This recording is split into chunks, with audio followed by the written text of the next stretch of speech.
सांस्कृतिक शहर में आकर नाट्य प्रशिक्षण एवं व्याख्यान उन्होंने दिए हैं। नाटककार बादल सरकार जी की ये जन्म शताब्दी वर्ष है। 15 जुलाई 2024 से लेकर 15 जुलाई 2025 तक 15 जुलाई 2025 में जन्मे बादल दा का 13 मई 2011 को बादल दा ने हम सबको अलविदा कहकर अपनी परंपरा को हम सब के बीच विरासत के रूप में दी है। बंगाल उनका कार्य क्षेत्र रहा है, लेकिन पूरे भारत ही नहीं, भारत से बाहर भी उन्होंने अपनी कार्यशालाओं के द्वारा अनेक शिष्यों और उनके द्वारा सृजन किए गए तीसरे रंगमंच की धारा को आगे बढ़ाने हेतु हमारा मार्गदर्शन किया है।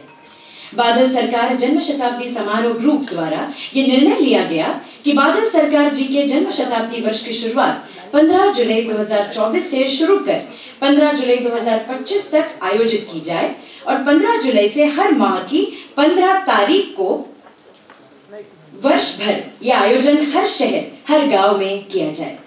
उसी कड़ी में स्वतंत्र थिएटर और समानांतर थिएटर इलाहाबाद द्वारा संयुक्त रूप से यह आयोजन आज पुणे में आयोजित किया गया है। बादल दा के जीवन काल में ही समानांतर इलाहाबाद द्वारा उनके 80वें जन्म दिवस के अवसर पर बादल सृजन उत्सव का आयोजन किया गया था।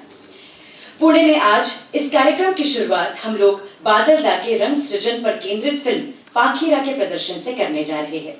पाखीरा फिल्म निर्माण में 3 निर्देशकों और कैमरामैन सुभाषिष बैनर्जी का साथ रहा। असीम चौधरी, शिवानंद मुखर्जी, देवाशीष चक्रवर्ती ये 3 निर्देशक इस फिल्म के रहे। उनमें से असीम चौधरी जी अपनी पत्नी श्रीमती श्रावणी चौधरी जी के साथ आज हमारे बीच उपस्थित है। वे बहुत संक्षेप में अपनी बात फिल्म प्रदर्शन के बाद रखेंगे। तो आइए सबसे पहले लुत्फ उठाते हैं एक शानदार फिल्म का, पाखीरा। सभी दर्शकों से निवेदन है कि कृपया आप अपने मोबाइल फोन साइलेंट मोड पर रखें अथवा स्विच ऑफ कर दें। आइए देखते हैं पाखीरा।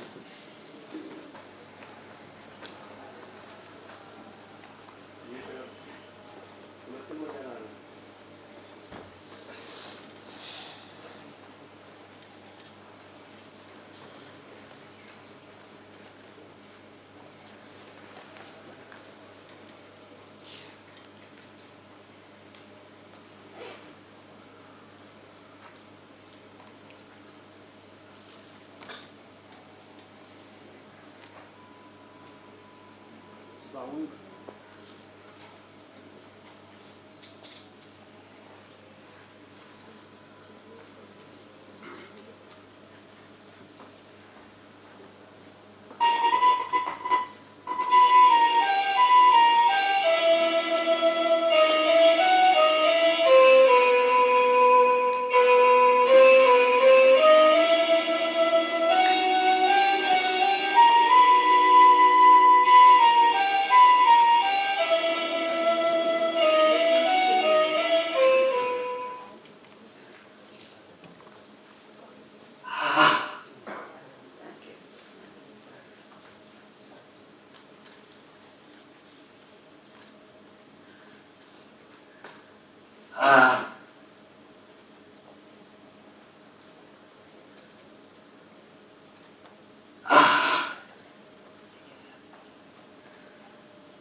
দড়ি দিয়ে হাত পা বাঁধা, কোমর বাঁধা, আষ্টে পৃষ্ঠে বাঁধা, মাথার উপর খাড়া, কণ্ঠনালীর কাছে উদ্যত ছুরি, আমি বন্দী।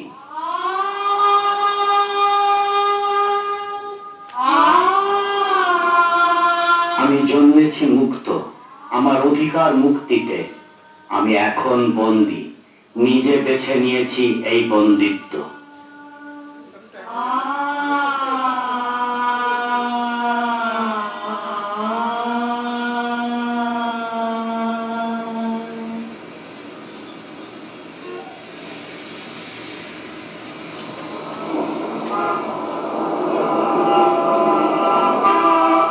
আমি নাগরিক, আমার চেতনার চোখে যত ছবি ভাসে তার 15 আনা নগর চিত্র।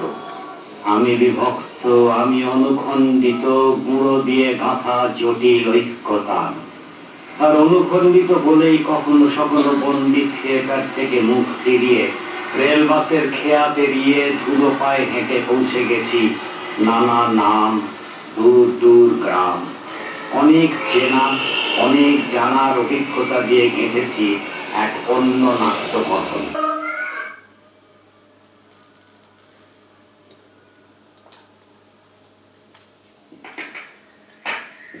হিবির শহর থেকে নীলনর্থনে এগিয়ে যাও, নাটকের আরম্ভ এখান থেকে। সবুজ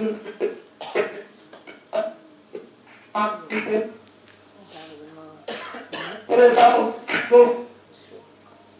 নবীলার মরুভূমিতে।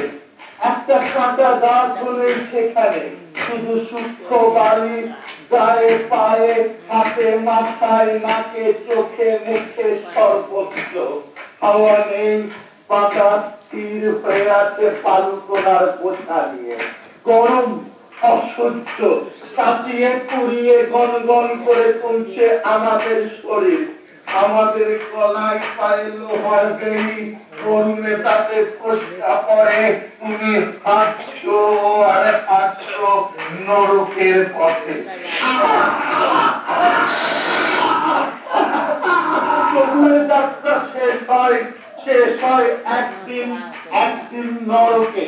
ও মাঝি ভাইও ভাইও রে না ভাইও, খরো নদীর পারে স্বপ্নের দেশে। আবু আমি বোমা বোমা বোমা বোমা কে বোমা বোমা ভাত খাবে বাবু, যার নিচে বলে কে বোমা বোমা কে বোমা, সুন্দরবনের বোমা কে বোমা বোমা কে। তোমার বয়স যখন 16 তখন সে এসেছিল ফল হাজির করতে। বাপ মা দুটো ছোট ভাই, সুন্দরবন।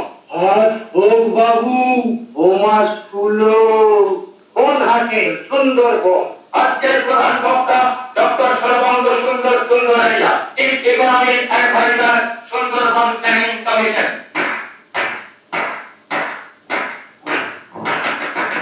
জাতীয় উপার্জনের নিম্নমুখী গতি, চাহিদা ও যোগানের ভারসাম্যের পরিপ্রেক্ষিতে বোমার বয়স তখন কি, তখন সে ঘন্টা একা জায়গা খেলতো, দুজনে সারাদিনে সে গাছ খেলতে পারতো না। সঞ্চয়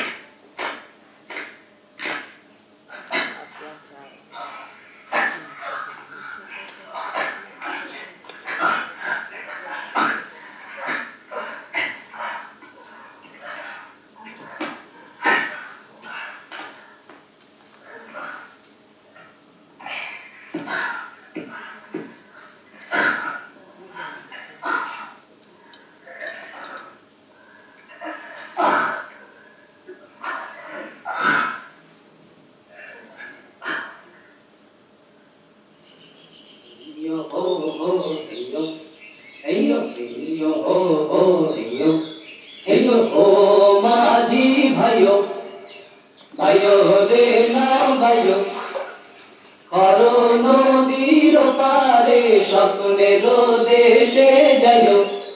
এই রে আকাশে হাজার হাজার বছর ধরে শুধু পায়ে পায়ে হেঁটে চলা সেই একই ইতিহাস, দারিদ্র্যের, শোষণের, বঞ্চনার ইতিহাস। স্পার্টাকুস থেকে বোমা, দীর্ঘ সেই ইতিহাস। নদীর পারে।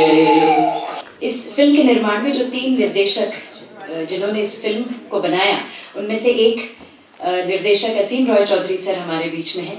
मैं असीम रॉय चौधरी सर से विनती करूंगी कि कृपया वे मंच पर आए और अपनी बात रखें। असीम रॉय चौधरी सर। नमस्कार। Good afternoon to all the distinguished person present here, and also to the theatre lovers of the city.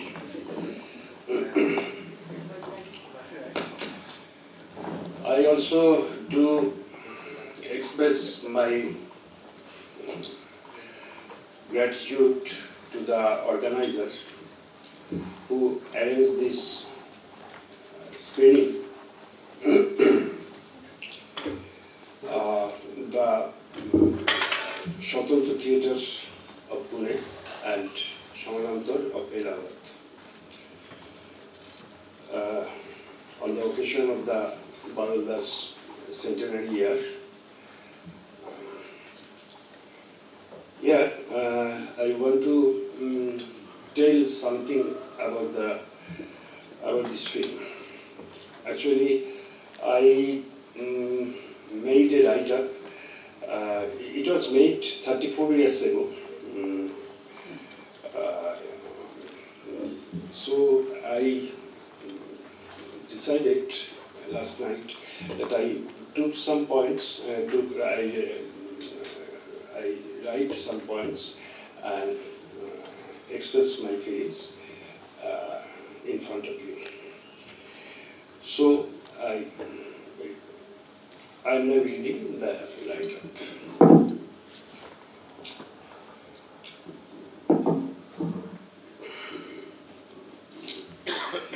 Pakila was made in the year of 1990. Badalda left Proscenium Theatre in the mid-70s. That was long before the making of this film. Since then, he developed a kind of theatre that makes theatre inexpensive, flexible and portable. It was an unique example of saving theatre from getting commodified. Such a thing then attracted us. Us means we three decided to make this film. The other friends of mine, Shivananda Mukherjee and Devashish Chakraborty. Devashish died 2 years ago, and Shivananda didn't come here due to some otherwise engagement. We were then very fond of this kind of theatre, which is popularly known as third theatre. Though we observed later that Badalda didn't like any labeling of the theatre, whatever it is. However, the dream of making film had been grown up amongst us, but didn't come into being for not having enough money. Simultaneously, it captures the acting documentation of the troops led by Badalda and its associate groups as well. Moreover, Badalda's own acting documentation had been shot, which remains forever a precious archival document for the next generation. The next step was how to put this theatre into the screen of cinema. If we simply recorded the drama, that would be a linear, monotonous experience to the spectators. So we decided to handle the segment of the plays through cinematic treatment. Firstly, we broke the segments through short division. The onlooker observes theatre by sitting in a fixed place. But the film's advantage is that the performer's acting can be shown from different angles. The dramatic moments can be achieved in film by manipulating the magnification of actor's image, using close-up, mid-shot, etc. The theatre that Badalda introduced never manipulates light. The whole play has been done in flat light, except few occasions. Here in Pakila, we manipulated lights, giving light and shade effect on the character, causing more dramatic effect. Badalda believed that give and take policy amongst the different art media can enrich respective art form. Badalda himself was very much fond of collage. He was often busy with gum and piece of papers to create a new meaningful expression. Here it is to be mentioned that the way he arranged the totally different content-wise sequences in his play resembles the collage art form. The film Pakila is also an example of give and take between theatre and cinema. A tribute to Badalda's belief. There is no confrontation between these two media. They express here jointly what they want to say. And that's all. Namaskar.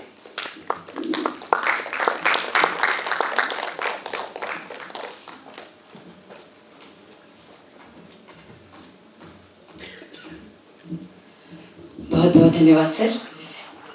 अब मैं बादल सरकार के ऊपर परिचर्चा के लिए आज के सारे अतिथियों को मंच पर आमंत्रित करती हूँ। अनिल रंजन भौमिक सर आपके हाथों में सूत्र सौंपते हैं और इस परिचर्चा को शुरू करते हैं। जैसा कि हम जानते हैं, स्वतंत्र थिएटर और समानांतर थिएटर इलाहाबाद के संयुक्त तत्वाधान में बादल सृजन समारोह, बादल सृजन उत्सव का आयोजन हो रहा है। हिंदी दिवस के उपलक्ष्य में हर साल स्वतंत्र थिएटर 3 दिवसीय हिंदी नाट्य महोत्सव का आयोजन करता है और आज महोत्सव का पहला दिन है और आज का दिन हम बादल दा को अर्पित कर रहे हैं। एक तरह से ये महोत्सव ही बादल दा को अर्पित कर रहे हैं। अब सूत्रों को भौमिक सर के हाथों में सौंपती हूँ। धन्यवाद धनुश्री जी। स्वतंत्र थिएटर और समानांतर इलाहाबाद मिल के इस आयोजन को कर रहा है और मुझे बड़ी खुशी है कि आज हमारे बीच में ऐसे विद्वान लोग हैं जिन्होंने बादल दा के कर्म को देखा है, उनके साथ बातचीत किए हैं। तो आज का हमारा विषय है बादल सरकार और उनका रंग कर्म। तो आज की अध्यक्षता कर रहे हैं प्रोफेसर राम गोपाल बजाज जी। मैं उनको आमंत्रित कर रहा हूँ। प्रोफेसर राम कुमार बजाज जी भूतपूर्व निदेशक राष्ट्रीय नाट्य विद्यालय नई दिल्ली के रहे हैं। हम सबके प्रिय हैं, हम लोग बज्जू भैया बुलाते हैं। आदरणीय राम गोपाल बजाज जी।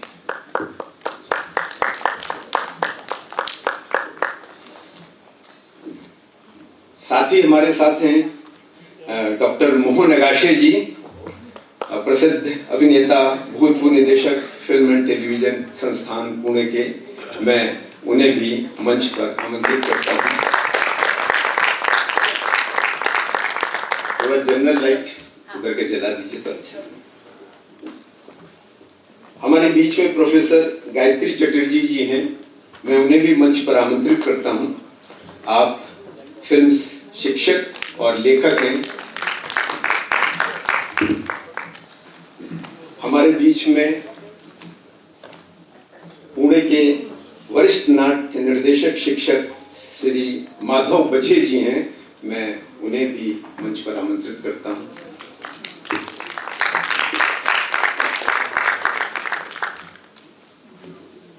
हमारे बीच में प्रोफेसर प्रवीण भोले जी हैं, जो इस समय एचओडी ललित कला केंद्र सावित्रीबाई फुले विश्वविद्यालय, जिसे हम लोग पुणे विश्वविद्यालय के नाम से जानते हैं, उन्हें भी मैं आमंत्रित करता हूं मंच पर आए। हमारे बीच में बॉम्बे से आई हुई डॉक्टर सुलभा कोरे जी हैं, प्रसिद्ध लेखिका, संस्कृति कर्मी, राजभाषा अधिकारी डॉक्टर सुलभा कोरे जी। अभी हम लोगों ने सुना था श्री असीम चौधरी जी को। मैं उन्हें भी मंच पर आमंत्रित कर रहा हूं। असीम चौधरी जी फिल्मकार हैं। हमारे बीच में जबलपुर से आए भाई हिमांशु राय जी हैं, सचिव हैं विवेचना जबलपुर के, और सभी लोग इनसे परिचित हैं। मैं हिमांशु राय जी को भी मंच पर आमंत्रित करता हूं। हमारे बीच में भोपाल से श्री मनोज नायर जी आए हैं, जो एक रंग निर्देशक तो ही हैं, निदेशक इस समय टैगोर राष्ट्रीय नाट्य विद्यालय भोपाल के हैं। मैं उन्हें भी मंच पर आमंत्रित कर रहा हूं। हमारे बीच में श्री रिजू बजाज जी हैं, जो अभिनेता निदेशक हैं। मैं उन्हें भी मंच पर आमंत्रित कर रहा हूं। और हमारे बीच में हमारे ही उत्तर प्रदेश के मेरे सीनियर और भूतपूर्व भारतेंदु नाट्य अकेडमी, जहाँ से अगर मैंने प्रशिक्षण नहीं लिया होता तो एक छोटे से कोर्स से एम के रैना के निर्देशन में वहीं के भूतपूर्व निदेशक और अभिनेता श्री सूर्यमोहन कुलश्रेष्ठ जी हैं। मैं उन्हें भी मंच पर आमंत्रित कर रहा हूं।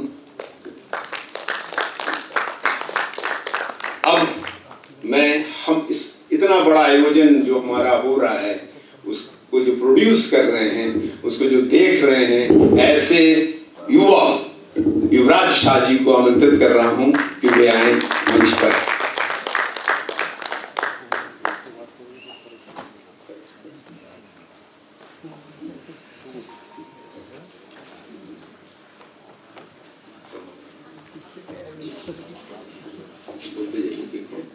मैं धनुश्री जी से आग्रह करूंगा कि वे राम गोपाल बजाज जी का सर आप करें सम्मान। नहीं, आप और युवराज सर सर्वप्रथम युवराज शाह सर और अनिल रंजन भौमिक, साथ में स्वतंत्र थिएटर के निर्देशक अभिजीत चौधरी से विनती करूंगी कि वे सर्वप्रथम आज के कार्यक्रम के अध्यक्ष प्रोफेसर राम गोपाल बजाज सर का स्वागत करें।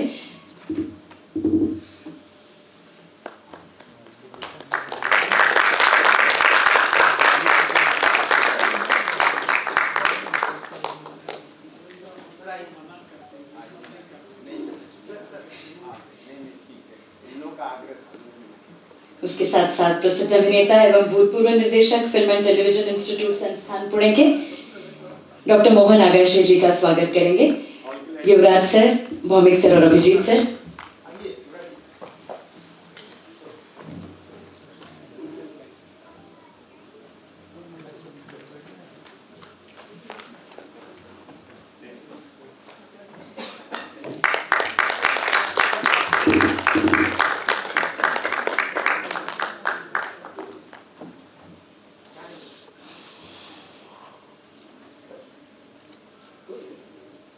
हमारे बीच है प्रोफेसर गायत्री चैटर्जी मैडम।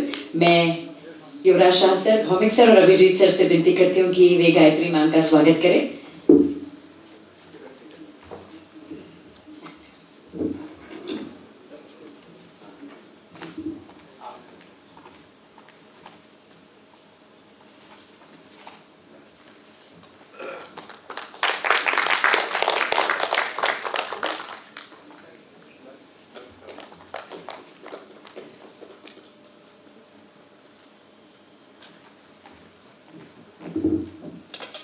हमारे बीच वरिष्ठ नाट्य निर्देशक एवं शिक्षक श्री माधव वजे सर है।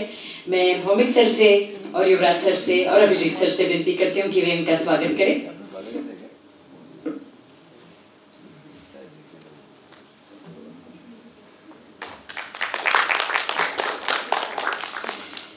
सावित्रीबाई फुले पुणे विश्वविद्यालय के ललित कला केंद्र के एचओडी प्रोफेसर प्रवीण भोड़े सर भी आज हमारे बीच में हैं। मैं तीनों महानुभावों से निवेदन करती हूँ कि वे प्रवीण भोड़े सर का भी स्वागत करें।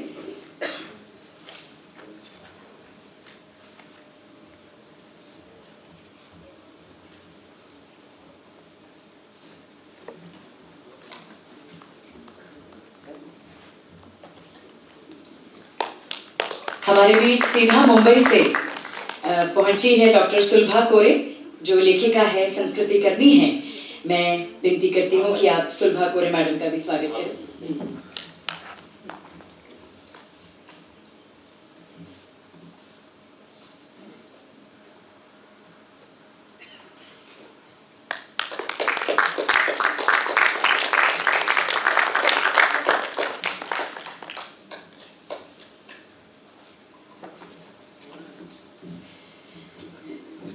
श्री हिमांशु राय, सचिव विवेचना जबलपुर से आए हुए श्री हिमांशु राय सर हमारे बीच में हैं, उनका स्वागत करेंगे।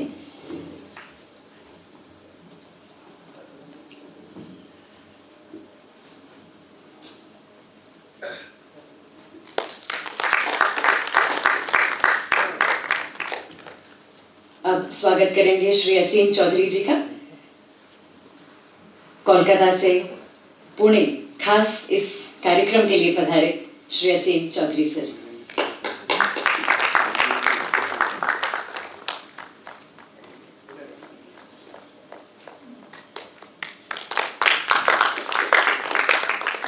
रंग निर्देशक व निर्देशक टैगोर राष्ट्रीय नाट्य विद्यालय भोपाल के श्री मनोज नायर सर का स्वागत अब हम करेंगे।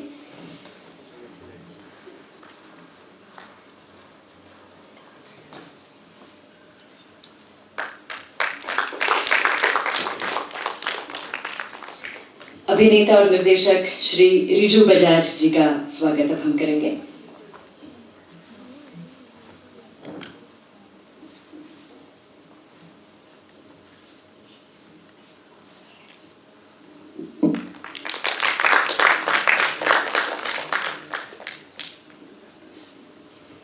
अगला स्वागत सुरमोहन कुलश्रेष्ठ जी का।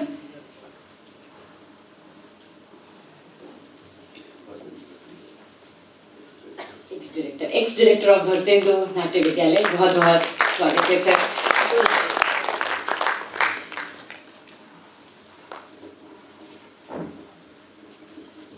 बहुत बहुत धन्यवाद। अब जिस परिचर्चा को सुनने के लिए हम सचमुच उत्सुक हैं, उस परिचर्चा को शुरू करने की विनती मैं करती हूँ भौमिक सर से। पुनश्च सूत्रों को भौमिक सर के हाथों में सौंपती हूँ।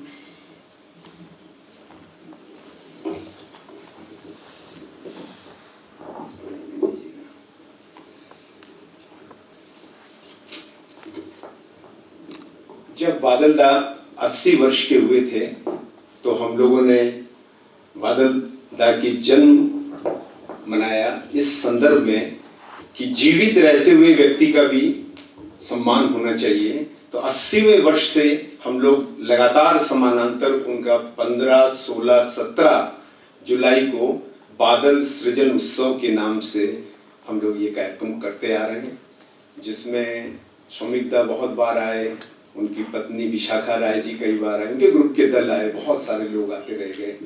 और पुणे में तो कई बार बादल दा आए हैं। तो मैं चाहूँगी कि सबसे पहले पुणे के ही प्रोफेसर गायत्री चटर्जी जी अपनी बात को रखें। समय थोड़ी सीमा हम लोगों की है, 5 से 10 मिनट के अंदर ही बात हो जाए, नाटक भी है। शुक्रिया। नमस्कार। बादल दा को पहले मैंने देखा जब मैं बहुत छोटी थी। वो आए थे इच्छापुर में, जहाँ मेरे पिताजी थे, और पिताजी को एक किताब दिया था थर्ड थिएटर। तब मुझे समझ में तो कुछ आया नहीं था। बाद में जब मैंने पुस्तक पढ़ा तो मैंने समझा कि कौन थे वो। दूसरी दफ़ा मैंने देखा कलकत्ते में एक वर्कशॉप हो रहा था, और वर्कशॉप के बाद का जो परफॉर्मेंस होता है उसका ड्रेस रिहर्सल हो रहा था। मैं आश्चर्यचकित हो गई कि इतने दुबले पतले एक व्यक्ति, इतनी जोश, इतना ऊर्जा कैसे कहाँ से लाते हैं और लाकर एक्टर एक्ट्रेस के बीच में भर देते हैं। I did not read too much his work, but उनका जो नाट्य चिंता थोड़ी बहुत पढ़ रही थी मैं। तीसरी बार मैंने देखे उनसे मिला। FTI में आए थे, वर्कशॉप नहीं हुआ, टाइम नहीं था, पर बच्चों से मिले, बात किए, and we saw what a giant intellectual he was.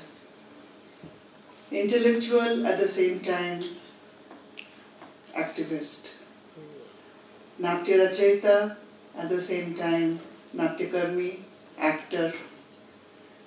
उनके बारे में मैं क्या कहूँ, ये फिल्म देख के और उनको फिर दोबारा देख के पर्दे पर I am feeling ashamed of myself। मैं क्या कहूँ, इतनी बड़ी हस्ती। The thoughts that he has produced, जैसे कि वो कह रहे थे इस फिल्म में कि थिएटर ऐसा होना चाहिए कि दर्शक जो है वो धीरे धीरे अपना मुखौटा खो देंगे थिएटर देखते देखते। थिएटर को उस लेवल पे ले जाना शायद उतना नहीं हो रहा अभी। शायद युग का जो डिमांड है वो है कि उनको सिर्फ सेलिब्रेट ना करके उनका लेख, हर लेख, इवन द प्लेस, उनका मनन, उनका चिंतन, उनमें निमग्न होना, और उसमें से अनुप्राणित होकर कुछ निकल के आएगा तो बहुत बढ़िया होगा। उनका जो प्लेस जो है वो उसका जो फॉर्म जो है, जो स्ट्रक्चर है, जो वाक्य रचना है, शब्द चयन है, अमेजिंग। और आश्चर्यचकित हो जाते हैं हम, शब्द नहीं रहता। और of course this whole thing about bringing the theatre from proscenium theatre to people. I was looking at those people, looking at the plays, and I was thinking अगर काश ऐसा होता। आजकल इतना तो संभव नहीं है। और बंगाल में आई एम श्योर इस लेवल का प्ले नहीं हो रहा है। So I think the need is to have more original plays, and I hope this will be possible, that there is a time when we will actually feel Badalda amongst us. Thank you. Namaskar. बहुत बहुत शुक्रिया गायत्री जी। हमारे सारे अतिथिगण जो आज यहाँ दिख रहे हैं आपको, हम किसी से परिचय नहीं है, लेकिन एक फोन कॉल पे सारे लोग बादल दा के नाम पर राजी हो गए हैं, इसलिए उन लोगों की ताली जरूर बजाएं। मैं अब चाहूँगा, हमारे बादल सृजन में कई बार आ चुके हमारे बड़े भाई सुरमोहन कुल श्रेष्ठ जी अपनी बात को रखें। सुरमोहन कुल श्रेष्ठ जी, विषय है बादल सरकार और उनका रंकर। 5 से 7 मिनट है जी। मुझे मालूम नहीं था कि यहाँ बोलना होगा, मैं तो इस कार्यक्रम को अटेंड करने के लिए आया था। इत्तेफाक से चूंकि बॉम्बे में था और पता चला कि हाँ ऐसा कार्यक्रम है, तो मैं चलाया बॉम्बे से कह के। बादल सरकार हिंदुस्तान में कुछ ऐसे गिने चुने लोगों में से रहे हैं जिन्होंने थिएटर को एक नई दिशा, एक नई परिभाषा और एक नए फॉर्म की तरफ ले जाने की कोशिश की है।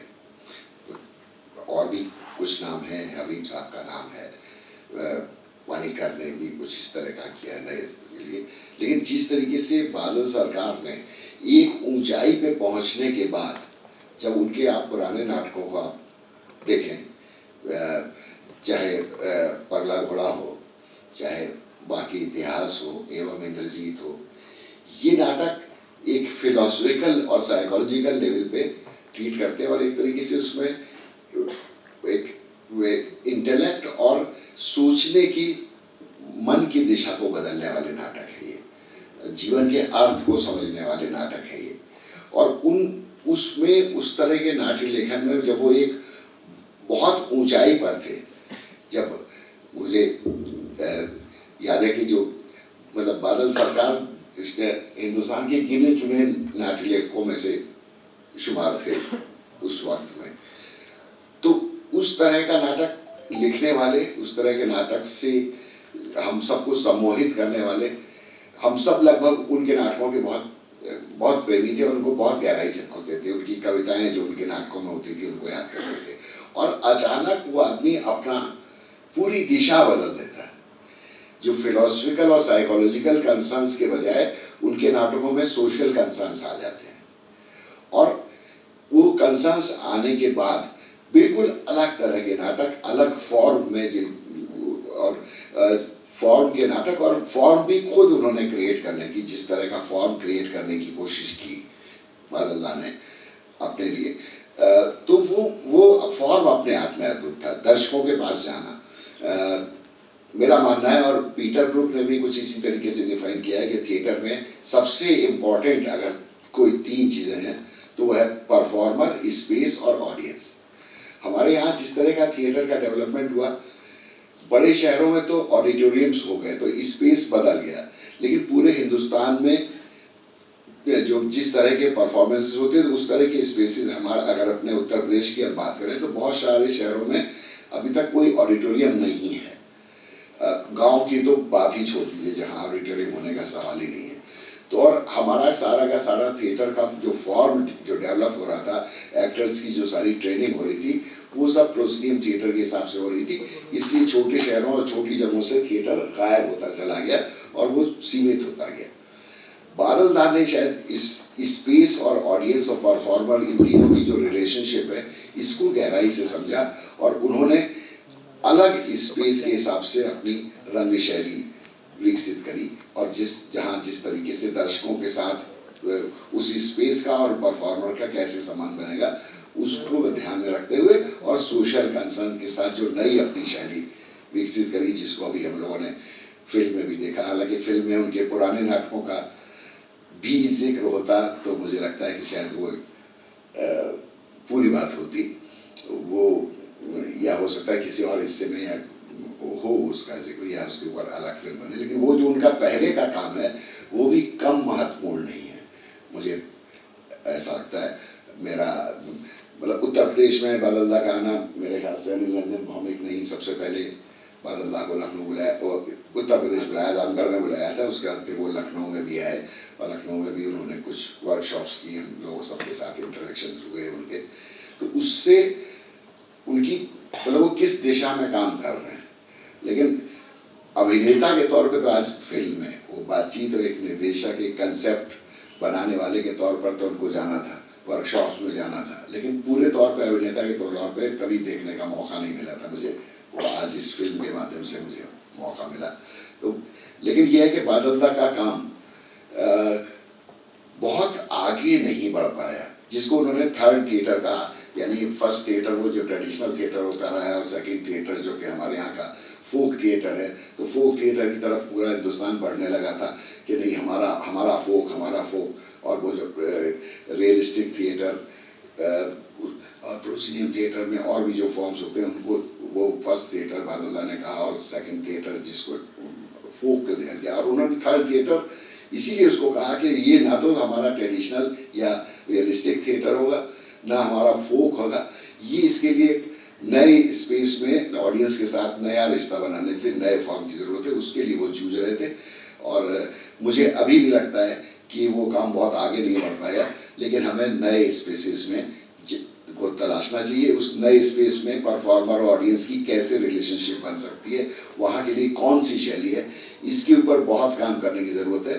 तो मुझे लगता है तभी हमारा जो रंगमंच है वो छोटे शहरों छोटी जगहों पर तभी हो पाएगा, क्योंकि अभी सब जगह प्रेक्षागृह सुसज्जित प्रेक्षागृह बनने में तो मुझे नहीं लगता कि 100 साल के अंदर भी पूरे हिंदुस्तान में या हमारे गाँव तक प्रेक्षागृह पहुँच पाएंगे। तो हमें उस तरह के फॉर्म की बहुत ज़रूरत है।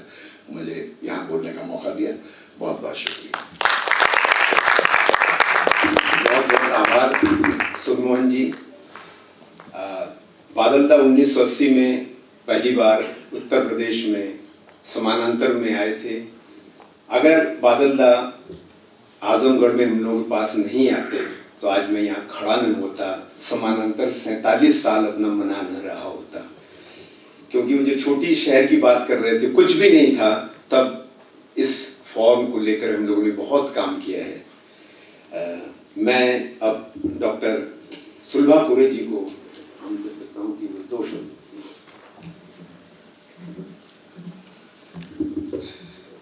धन्यवाद भौमिक जी। आदरणीय और वंदनीय थिएटर और मंच भी, आप सबको प्रणाम करते हुए मैं अपनी बात की शुरुआत करती हूँ। न तज्ज्ञानम न निच्छल्पम न सा विद्या न सा कला न सौ योगो न तत्कर्म नाट्यत्नम स्मिन यन्य दृश्यते। कोई ज्ञान, कोई शिल्प, कोई विद्या, कोई कला, कोई योग तथा कोई कर्म ऐसा नहीं है जो नाट्य में दिखाई न देता हो। वही नाटक है, वही नाट्य है। 37 यानी 67 अध्याय और 6000 से भी ज्यादा श्लोकों के साथ जो नाट्य शास्त्र हम लोगों ने, हम में से कई लोगों ने पढ़ा होगा या उसके अनुकरण में कुछ काम किया होगा, तो वही नाट्य शास्त्र यानी मेरे ख्याल से ऋग्वेद, यजुर्वेद, सामवेद, अथर्ववेद के बाद जो 5वां नाट्यवेद, जिसे ब्रह्मदेव को लिखने के लिए कहा गया और जिसे भरत मुनि ने नाट्यशास्त्र के रूप में अपनाया, और इसलिए अपनाया क्योंकि वो सामान्य जनों तक पहुँचे और वहाँ तक वो दृश्यमान हो सबके लिए, इसलिए वो लिखा गया था। नाट्यशास्त्र का जो रचयिता हैं उनका नाम भरत मुनि है, और लोग कहते हैं कि वो कोई एक भरत मुनि होगा जिसने नाट्यशास्त्र रचा होगा, लेकिन नाट्य शास्त्र कई सालों से, कई युगों से, कई भरतों ने लिखा हुआ है और मेरे ख्याल से बादल दा आधुनिक भरत के रूप में हम सब में मौजूद हैं। उन्होंने एक नई दिशा दी है थिएटर को और पूरे रंगमंच को।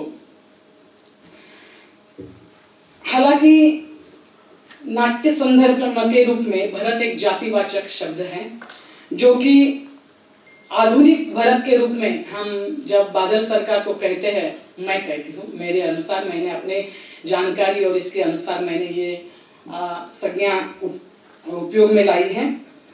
तो उनका शताब्दी समारोह मनाने हेतु हम यहाँ इकट्ठा हुए हैं और मेरे ख्याल से इससे ज़्यादा श्रद्धांजलि सही मायने में और हो नहीं सकती, क्योंकि इसके लिए मैं समानांतर और स्वतंत्र थिएटर का हार्दिक अभिनंदन करती हूँ।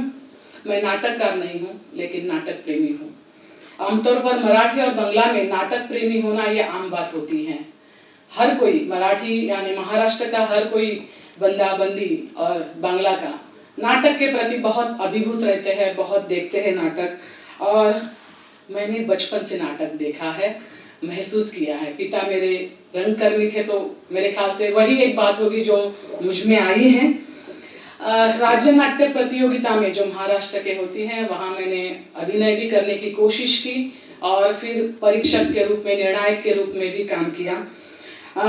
मेरे ख्याल से एक कार्यकारी निर्माता के रूप में नाच ग घुमा इस नाटक का, जो बारगल पर आधारित था, मैंने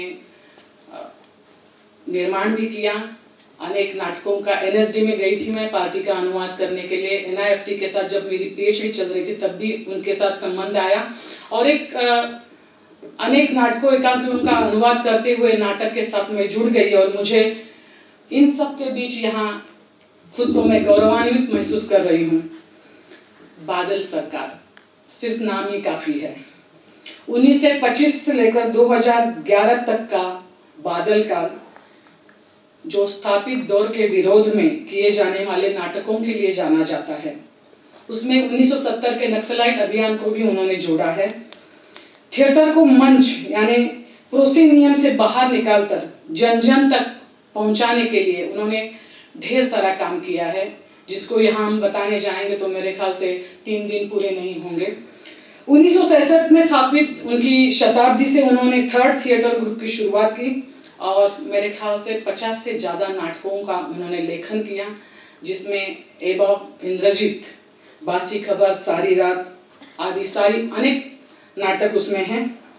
समानाधिकारवादी यानी इगैलिटेरियन नुक्कड़ नाटकों, प्रयोगात्मक यानी एक्सपेरिमेंटल थिएटर, सामाजिक बंगाली थिएटर, आंगन मंच, मतलब पूरे जो बंद थिएटर से थिएटर को निकाल के, नाटकों को निकाल के पूरे आम लोगों तक इसको पहुंचाने का बहुत ही महत्वपूर्ण काम बादल दा ने किया है। और मेरे ख्याल से जब भी हम इन सब चीज़ों की बातें करते हैं तो जो हमारी परंपरा है, पुरानी परंपराएं नुक्कड़ नाटकों की, लोक कला की, बहुत करीब उन्होंने पहुंचा दिया इन सब चीज़ों को और लोगों तक भी। सबसे ज़्यादा नाटक अनुदित हुए हैं मेरे ख्याल से ऐसे एकलौते बादल सरकार है। और कॉमेडी नाटकों के लिए तो उन्हें ज़्यादा जाना गया, लेकिन उनके थर्ड थिएटर ने बहुत कुछ ऐसे अजीबोगरीब एक्सपेरिमेंटल चीज़ें दी है लोगों को कि वो सदियों तक याद की जाएगी। एवं इंद्रजीत यानी एवं इंद्रजीत की जो कहानी है वो नाटककार और नायक के बीच के संवाद की है और उसमें क्यों यह सवाल हरदम आता है, जीवन जिस तरह से मिला है उसको उस तरह से स्वीकार करना है और उसके लिए कोई ज़्यादा शिकायत न करते हुए उसको उसमें कुछ भी, कितनी भी प्रतिकूलता हो, कितनी भी एब्सर्डिटी हो, बट उसको एक्सेप्ट करना है, स्वीकार करना है, ये उन्होंने हमें बताया। 1960 के दौरान मराठी में विजय तेंदुलकर जी थे, कन्नड़ में गिरीश कर्नाड जी थे और हिंदी में मोहन राकेश थे और साथ में बादल दा भी थे। फिल्म निदेशक मीरा नायर, लेखक निर्देशक अभिनेता गिरीश कर्नाड, नाट्य निदेशक सत्यदेव दुबे, अभिनेता निदेशक अमोल पालेकर आदि ख्यात कीर्त नाट्य कर्मियों के लिए सम्मानजनक एवं अनुकरणीय मार्गदर्शक तथा नाट्य रसिकों के चहेते इस रंगकर्मी की स्मृति में मेरा सादर प्रणाम, सलाम और धन्यवाद। शिल्पा जी, अमोल पालेकर जी ने जब सुना कि हम लोग बादल उत्सव कर रहे हैं तो उन्होंने हम लोगों का रिहर्सल आके देखा है, क्योंकि वो आज के दिन कहीं और व्यस्त हैं तो ये तारीख उनको सूट नहीं कर रही थी। तो हमारे बीच में डॉक्टर मोहन नगाशे जी हैं। मैं चाहता हूँ कि मोहन नगाशे जी आएँ और बात करें।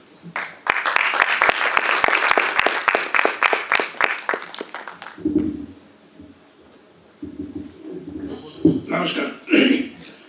पहले तो मैं माफ़ी चाहता हूँ क्योंकि ना तो मैं थिएटर अभ्यासक, एक स्कॉलर, थिएटर समीक्षक, लेखक कुछ नहीं हूँ। मैं एक छोटा कलाकार हूँ जो काम करता हूँ नाटक में।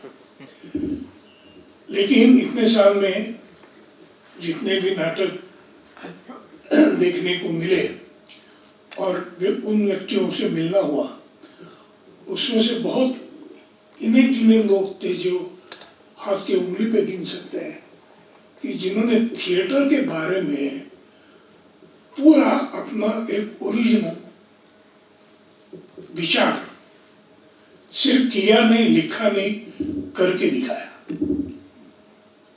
ये जो 2-3 लोगों से मेरा परिचय हुआ था, उनमें से बादल बाबू थे। पहले तो पीटर ब्रुक की एम्प्टी स्पेस नाम की किताब थी। उसके बाद में मुझे मौका हुआ जाने का ग्रोटोस्की के थिएटर के बारे में, और फिर मैं जब आया तो बादल बाबू। तो ये तीनों में मुझे कुछ समानता दिख रही कि तीनों अपने अपने ढंग से थिएटर के बारे में पूरे व्यक्तिगत रूप से विचार करके जिन्होंने अपना खुद का थिएटर निर्माण किया। और जहाँ तक हम पुणे में भी या महाराष्ट्र में सोचते हैं art for art sake and art for life, उसमें I belong to art for life. I don't belong to high art. Maybe because I don't have that kind of creativity. Those who have it, they are welcome. But अगर लोगों से जुड़ा हुआ नहीं है तो वो मेरे ख्याल से नाटक ही नहीं है। वो आत्मसंतुष्टता है खुद के करने की, दूसरों के लिए।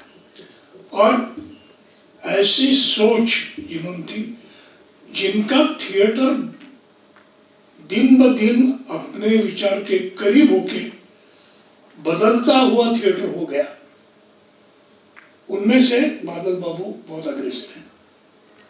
जैसे ग्रोटोस्की ने डोर्स पोर थिएटर लिखा, और ग्रोटोस्की कहाँ से कहाँ पहुंचे, जो कथकली सीखने के लिए आए थे तो गुरु हो गया। उस तरह से पूरे लोगों से, जिंदगी से जुड़ा हुआ थिएटर एक माध्यम है, लेकिन वो बिल्कुल ख्याल ऐसा था कि वो अच्छा ही होना चाहिए।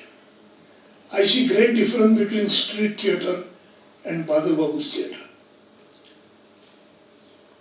सोशल एक्टिविस्ट भी बहुत थिएटर करते हैं, पॉलिटिकल एक्टिविस्ट भी बहुत थिएटर करते हैं, लेकिन इसका मतलब ये नहीं होता कि वो थिएटर ऐसा वैसा होगा तो चलेगा। उत्पल बाबू ने कहा था एक बार, if you are using theatre as a weapon it must be sharp. Because he was the first one to use theatre for political propaganda. और बादल बाबू का जिंदगी से जुड़ा हुआ थिएटर था, तो इतने इत्मीनान से आपने अभी फिल्म देखते हुए देखा होगा, how honestly and 100% he was into that theatre and thought.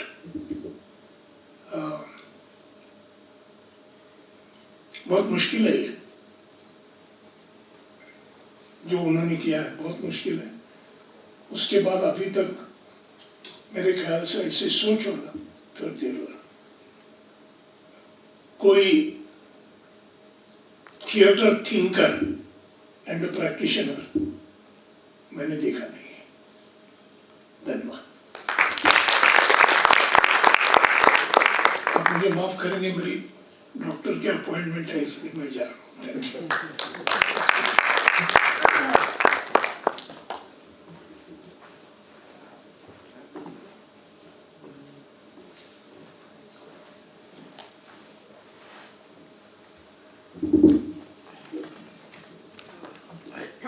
आकाशी जी 3 बजे आ गए थे, है ना?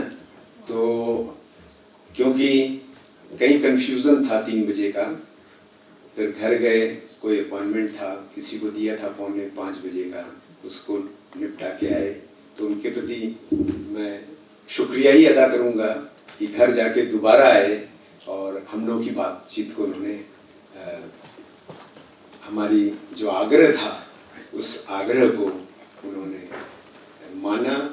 और मैं चाहूँगा कि वे डॉक्टर को दिखा करके पुनः आए और स्पार्टैकस को जितना देख सकें इन बच्चों के लिए जिन्होंने 45 दिन की एक कार्यशाला किया है, उसमें आकर के हम लोग को आशीर्वाद देने जरूर आए।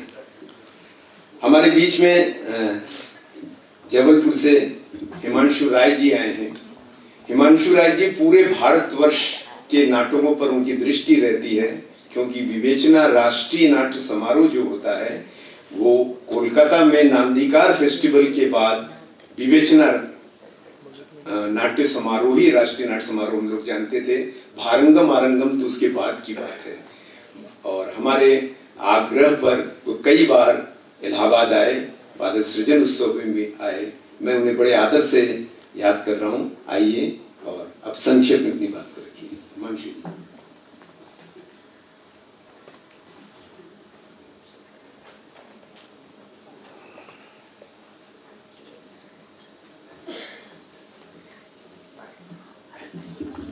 मंच पर बैठे हुए सभी आदरणीय वरिष्ठ जन, बादल दा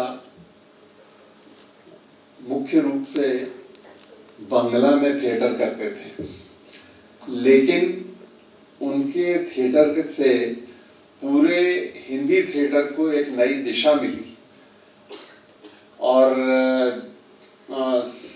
एक पूरा बदलाव ही हिंदी थिएटर में आ गया। ये बात भी कही जाएगी कि बादल सरकार जी के सारे नाटकों का, लगभग सारे नाटकों का हिंदी में अनुवाद हुआ और बांग्ला में जितना खेला गया उनको उतना ही हिंदी में खेला गया। और इसलिए ये भी कहा जाता है कि बांग्ला का हिंदी का थिएटर में दर्शक पीछे रह गया और रंगकर्मी बहुत आगे चले गए। दर्शक और रंगकर्मियों के बीच में ऐसे थिएटर के कारण दूरी भी बढ़ गई। बादल दा ने वो रास्ता दिखाया जो उस समय सबसे ज्यादा जरूरी था। सन 75 में हम लोगों ने जो पहला नाटक किया था वो एक नुक्कड़ नाटक था। उसके बाद हम सारे नाटक प्रोसिनियम में कर रहे थे। सन 80-81 में हमारे साथ जो कुछ बंगाली युवा थे, उन्होंने जुलूस नाटक की शुरुआत की हमारे साथ, और उस नाटक से हमें न केवल बादल दा के बारे में जानने को मिला, हमें थर्ड थिएटर के बारे में जानने को मिला, हमें उस शैली का पता चला जो अद्भुत है, जिसमें हम सीधे सीधे दर्शकों से संवाद कर लेते हैं। दर्शक सीधे सीधे हमारे साथ जुड़ जाता है और उसका परिणाम ये है कि वो शैली और वो नाटक सब बहुत लोकप्रिय हुए। जुलूस के बहुत सारे शोज हुए और ये बात जो जबलपुर में हुई थी, ये पूरे मध्य प्रदेश में, शायद पूरे भारत में इसी तरह से, जैसा इन्होंने बताया कि इन्होंने बादल दा को बुलाया और उन्होंने वहाँ उत्तर प्रदेश में आजमगढ़ में जब वर्कशॉप किया तो उससे अनुप्राणित होकर ये आज तक थिएटर कर रहे हैं। तो ऐसा बहुत सारे लोगों के साथ हुआ। हमारा ग्रुप जो आगे बढ़ा वो इसीलिए आगे बढ़ा क्योंकि हम लोगों ने वो जुलूस नाटक शुरू किया सन 80-81 में, और उसके बाद उस शैली के और उस शैली से प्रेरित होकर बहुत सारे नुक्कड़ नाटक किए, उसके न जाने कितने शो किए। और चारों तरफ दर्शक बनाए उससे। बादल दा की दूसरी खासियत ये है कि वो बेमतलब नाटक नहीं करते थे, उनके नाटकों का एक अर्थ था। और दूसरी बात, वो हमेशा प्रयोगशील थे और हमेशा अपने को बदलते रहते थे। इसीलिए उन्होंने जो नाटक खुद किए उनको बाद में नकारा और आगे बढ़ के दूसरी शैली में दूसरी स्क्रिप्ट्स के साथ वो फिर आए और उन्होंने उस तरह से किया। लेकिन उनका समर्पण अद्भुत था। एक आदमी जो पूरी तरह से थिएटर में डूबा था और वो चाहता भी यही था कि पूरी दुनिया थिएटर में डूब जाए, क्योंकि थिएटर के बहाने ही वो आम जनता की बातें कहा करते थे। तो ऐसे बादल दा को आज हम सब याद कर रहे हैं, ये हमारे लिए बहुत अच्छी बात है। और बादल दा को हमेशा इसी तरह से याद किया जाना चाहिए जिसने भारत में थिएटर की दिशा ही बदल दी। मुझे यह नहीं मालूम कि उनके नाटकों का साउथ में या दक्षिण भारत में क्या असर रहा है, लेकिन उत्तर भारत के बारे में मैं जानता हूं कि उसने हम लोगों को सबको बदल डाला। और इसीलिए हम बादल दा को जितना बंगाल में याद नहीं किया जाता उतना ज्यादा उत्तर भारत में याद किया जाता है। धन्यवाद। बहुत बहुत शुक्रिया हिमांशु जी के लिए।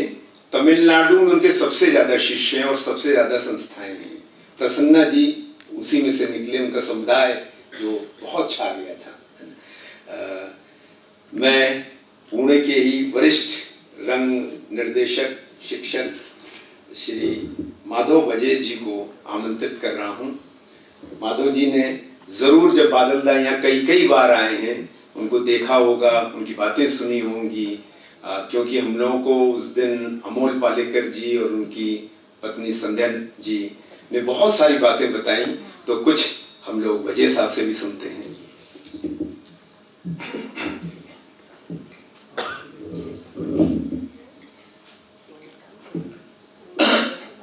नमस्कार. आपल्या संयोजकांना मी सुरुवातीला सांगितलं होतं की मी मराठीमध्ये बोलेन. इंग्रजी आणि हिंदीमध्ये बोलण्यापेक्षा मराठीमध्ये बोलणं मला स्वाभाविक वाटतं, सहज वाटतं. आणि म्हणून मी विनंती केली होती. मनामध्ये शंका होती कदाचित ते मला हिंदी तुम्ही बोला असं म्हणतील किंवा इंग्रजीमध्ये बोला, परंतु त्यांनी सुद्धा मला सांगितलं की मराठीमध्ये बोलायला हरकत नाही. खरं म्हणजे बादल सरकार यांच्या जन्मशताब्दीच्या निमित्तानं त्यांना मनपूर्वक अभिवादन करताना त्याच वेळेला मनामध्ये विचार असा येतो की आता आपण इतकी सगळी मंडळी बोलल्यानंतर आपण बोलण्यासारखं खरं म्हणजे काही नाही आहे. बादलदांच्यावरती वर्षानुवर्ष इतकं बोललं गेलंय, बादलदांच्याबद्दल इतकं आपण सगळ्यांनी बघितलंय की याच्यापेक्षा वेगळं काहीतरी आपण बोलू अशी शक्यता आता राहिलेली नाही. त्यांच्या बोलण्यातनं, त्यांच्या लेखनातनं, आता अलीकडे त्यांच्या चित्रपटातनं आपल्याला त्यांच्याबद्दलचे ज्ञान मिळायचं, त्यांच्याबद्दलची जी दृष्टी मिळायची ती खरं म्हणजे मिळालेली आहे. पण तरी सुद्धा मी आज का बोलतो?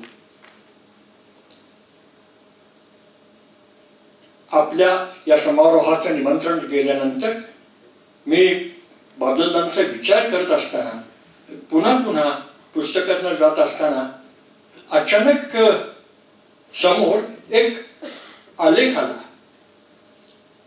तो आलेख अगदी काल परवापर्यंत माझ्यासमोर नव्हता, परंतु मी जेव्हा बघत होतो, वाचत होतो, त्यावेळेला वाटलं अरे बादलदांच्या सगळ्या लेखांमध्ये या पुस्तकांमध्ये एक कुठेतरी आलेख आहे. तो आलेख मी आपल्यासमोर थोडक्यामध्ये ठेवणार आहे आणि त्या निमित्तानं माझी काही मतं आपल्यासमोर व्यक्त करणार आहे. एवमेन रचित 1963 मधला, बाकी इतिहास 1965 मधला, पगला घोडा 1967 मध्ये, स्पार्टकस 1972 आणि मिठी जुलूस 1974, 63, 65, 67, 72 आणि 74 या काही वर्षांचा उल्लेख मी आपल्यासमोर करतोय. आणि ही 5-6 नाटकं बघितल्यानंतर आपल्या असं लक्षात येतं की एक आलेख आपल्यासमोर याच्यातनं उभा राहतो. आपण एवमेंद्रजी जर बघितलं तर लक्षात येतं की एका मध्यमवर्गीयाची स्थितीशीलता, त्याच्या आयुष्यातलं साचलेपण, त्याचं रट्टाळ जीवन आणि त्यानिमित्तानं त्याची होत जाणारी घुसमट आपण एवम इंद्रजितमध्ये बघितलेली होती. एवम इंद्रजित तरुण होता आणि त्याच वयामध्ये हे सगळं त्याच्या पाशी येत होतं, त्याच्यावरती येऊन आदळत होतं कदाचित. आणि एवम इंद्रजित नंतर आपण जेव्हा जरा पुढे जातो तर बाकी इतिहासपाशी जातो, तिथे आता तरुण नाही आहे, तिथे कौटुंबिक दृश्य आपल्यासमोर येतं. आणि त्या कुटुंबामध्ये सुद्धा पुन्हा तोचपणा, जीवनातली तीच अधिकता, हवेसे पण वाटणं, हे सगळं पुन्हा आपल्याला बाकी इतिहासमध्ये दिसतं. आणि म्हणून बादल सरकार काल होते, आज शताब्दीच्या निमित्तानं आहेत आणि पुढे जर ते असायचे असतील तर आपल्याला एक पुनर्शोध पुन्हा घ्यावा लागेल. धन्यवाद. बहुत बहुत आभार वजह साहब. बादल सरकार जी का हम लोग जन्म शताब्दी वर्ष मना रहे हैं और उनके ग्रुप का नाम ही शताब्दी था. भाई मनोज नायर जी सिर्फ इस आयोजन को देखने के लिए आना चाहते थे. वे निदेशक हैं इस समय टैगोर राष्ट्रीय नाट्य विद्यालय, तो छोड़ूंगा तो नहीं, 2 मिनट तो बोलना ही पड़ेगा. मनोज नायर.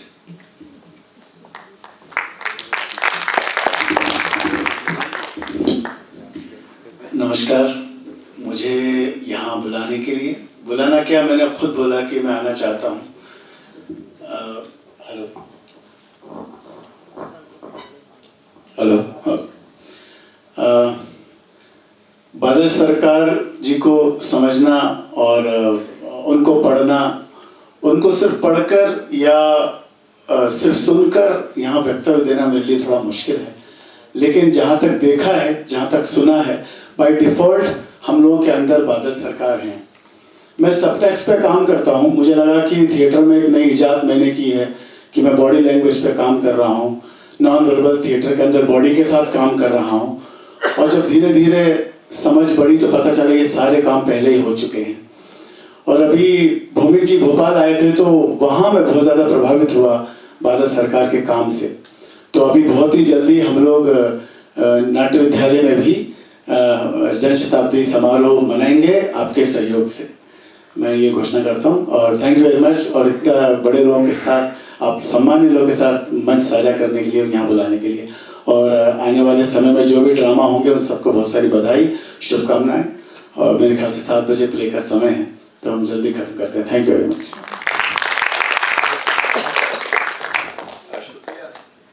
शुक्रिया मनोज भाई.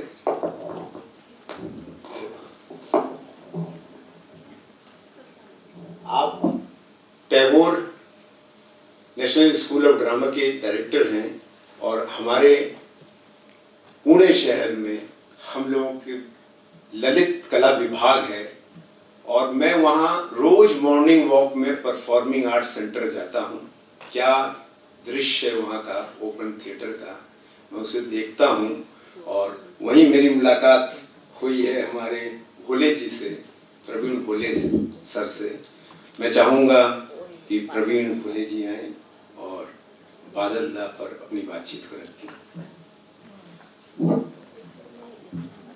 नमस्कार.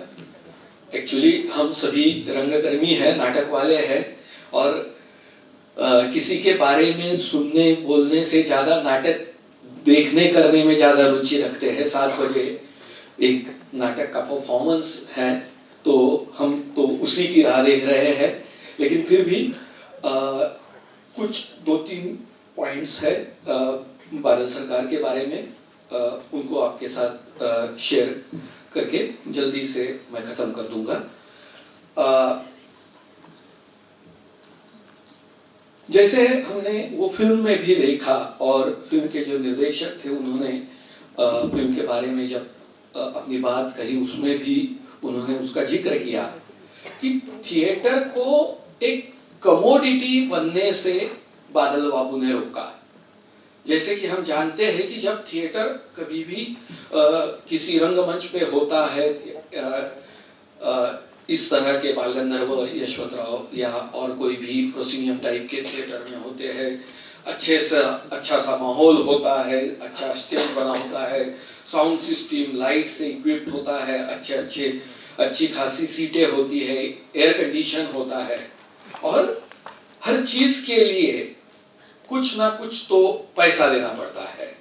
तो इसीलिए जब कोई नाटक देखना चाहता है तो ये सस्ता काम नहीं होता। पुणे में भी अगर कोई प्रोफेशनल नाटक होता है तो कम से कम टिकट 200 रुपए रहता है, ज्यादा से ज्यादा कितना भी कहो आप, 1000, 2000, 2500।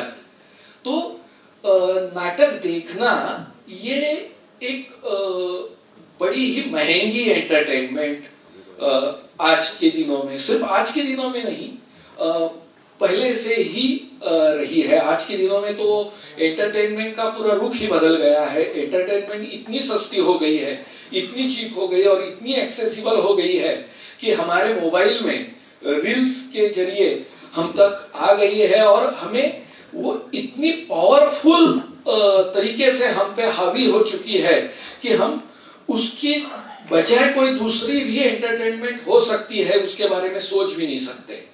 तो ऐसे में जहां नाटक एक महंगी एंटरटेनमेंट हो गई है, वहां अगर जिसके पास पैसा नहीं है, जिसके पास 200 रुपया नहीं है, उस समय में 20 रुपया होगा, 5 रुपया होगा, 5 रुपए भी नहीं है टिकट निकालने के लिए, तो वो मेरा नाटक नहीं देखे क्या, तो उन तक मेरा नाटक नहीं पहुंचे क्या, ये सोच के जिस आदमी ने थिएटर अपने नाटक को प्रोसिनियम से उठाया और रास्ते पे लाया, आंगन में लाया, और जिसके पास पैसा हो या ना हो, हर एक के लिए नाटक एक्सेसिबल होना चाहिए, ये सोच के आंगन मंच की स्थापना जिन्होंने की, वो बादल सरकार मुझे लगता है हमारे देश के ही नहीं तो पूरे विश्व के रंगमंच पे एक बहुत अच्छा उदाहरण स्थापित कर सकते हैं, क्योंकि नाटक ये लोगों की बात है, ये लोगों ने करने की, लोगों ने देखने की ये बात है। डॉक्टर मोहन आगाशे ने पीटर ब्रूक और ग्रोटोस्की के साथ बादल बाबू की कंपैरिजन की, जो फिलॉसफी पीटर ब्रूक, ग्रोटोस्की, आगे चल के यूजीनियो बार्बा ये अपने थिएटर एस्थेटिक्स से, थिएटर फिलॉसफी से जिक्र कर रहे थे, वही एस्थेटिक को, वही फिलॉसफी को सिर्फ जिक्र नहीं किया तो अपने प्रैक्टिस में लाई, वो बादल बाबू ने लाई। रिचर्ड शेखनर ने जब पॉलिटिकल थिएटर का एक इशू बनाने की सोची थी और विश्व भर के अनेक रंगकर्मियों को लेटर भेजा था कि हमारे टीडीआर में आप कुछ लिखे, बादल बाबू को भी उन्होंने खत लिखा था कि आप जो जिस तरह से थर्ड थिएटर को देखते हैं, आप जिस तरह के से थिएटर को प्रोसिनियम से उठा के आंगन मंच ले लाए, उसके बारे में कुछ लिखे। तो एक आर्टिकल लिखने की बजाय बादल सरकार ने उन्हें खत लिखा और उसमें लिखा कि मैं क्यों नहीं लिख सकता। तो अगर टीडीआर का नेक्स्ट इश्यू आपने देखा होगा तो उसमें बाकी सब के आर्टिकल्स रिचर्ड शेखनर ने छापे और बादल बाबू का आर्टिकल क्यों नहीं छपा, तो उनका लेटर ही छाप दिया। वो लेटर अगर आप पढ़ते हैं तो मुझे लगता है कि वो सिर्फ लेटर नहीं है, वो एक थिएटर किस तरीके से होना चाहिए, थिएटर का असली मतलब क्या है, थिएटर किस तरह से ऑडियंस तक पहुंचता है, उस बात का एक ये सिलेबस है। हम तो यूनिवर्सिटी में पढ़ाते हैं भरत मुनि के नाट्यशास्त्र को लेके, कई मॉडर्न वेस्टर्न फिलोसोफर की चर्चा करते हैं, लेकिन ये एक अपने 2 पन्नों के लेटर में थिएटर का पूरा व्याकरण बादल सरकार अपने उस लेटर में जिक्र करते हैं। और क्योंकि सिर्फ बताने में, लिखने में उनका विश्वास नहीं था, जो कुछ वो सोचते थे वो करके दिखाने में उनका विश्वास था। और टू पे ट्रिब्यूट टू हिज आइडियोलॉजी, उनकी फिलॉसफी, हमने जब ललित कला केंद्र में, सावित्रीबाई फुले विश्वविद्यालय के ललित कला केंद्र में एक नामदेव ऑडिटोरियम हमारा पोर्सिनियम थिएटर है, तो ललित कला केंद्र के बाजू में ही हमारे उस समय के head of department professor Satish Alekar, उन्होंने ओपन एयर थिएटर की कल्पना की और हमने वहां एक ओपन एयर थिएटर बनाया। तो उस ओपन एयर थिएटर का नाम ही हमने आंगन मंच रखा है। तो वो सिर्फ बादल सरकार की सोच को ट्रिब्यूट देने के लिए नहीं, तो जैसे वजह सर कहते हैं कि बादल सरकार एक नाटककार थे। उन्होंने अपने नाटक में बहुत अलग अलग विषयों के बारे में बात की है, लेकिन उनका जो रूपबंध था, जो अभिव्यक्ति थी नाटक की, नाटक के परफॉर्मेंस के बारे में उन्होंने जो अपना एस्थेटिक बनाया है, तो वो एस्थेटिक वहाँ फॉलो हो सके, प्रोसिनियम को तोड़ के कुछ अलग तरीके से हमारे बच्चे एक्सपेरिमेंट कर सके, सिर्फ इतना ही नहीं, तो जो हमारा सोसाइटी और नाटक ये दोनों मिले जुले हुए हैं। जो सोसाइटी में होता है वो नाटक में दिखता है, वो जो नाटक में होता है वो सोसाइटी में रिफ्लेक्ट होता है। तो जो सोसाइटी में होता है वो हमारे नाटक में आए, इस तरह का प्रयास बादल सरकार का अपने नाटक में था। तो जब हमारे युवा रंगकर्मी, नाटक सीखने वाले युवा रंगकर्मी उस आंगन मंच पे नाटक करना चाहते हैं, तो वो सोसाइटी से उनका जो इंटरेक्शन है, सोसाइटी के बारे में वो सोचते हैं, वो उस पे आ जाए, इसकी कोशिश हमारी उस आंगन मंच नाम रखने में जरूर थी। और एक तरीके से हमने बादल सरकार के विचार को कैसे आगे बढ़ाया, एक बहुत ही संक्षिप्त में मैं बता दूंगा कि जिस तरीके से उन्होंने थिएटर को स्ट्रीट पे लाया, आंगन में लाया, लोगों तक पहुंचाया। तो कोविड के समय जब पूरे थिएटर बंद थे, महाराष्ट्र में भी नाटक के परफॉर्मेंस करने बंद थे, तो हमारे कुछ एलुमनाई ने, हमारे कुछ माजी विद्यार्थियों ने नाटक 10x20 मतलब 10x20 थिएटर की कल्पना की। और हमें कुछ भी नहीं चाहिए, हमें स्टेज नहीं चाहिए, हमें लाइट नहीं चाहिए, हमें साउंड सिस्टम नहीं चाहिए, एक 10x20 की जगह हमें दे दो, कुछ 5, 10, 15, 20 लोग होके, तो उनको बुलाओ, हम उनके सामने नाटक करेंगे। और पूरा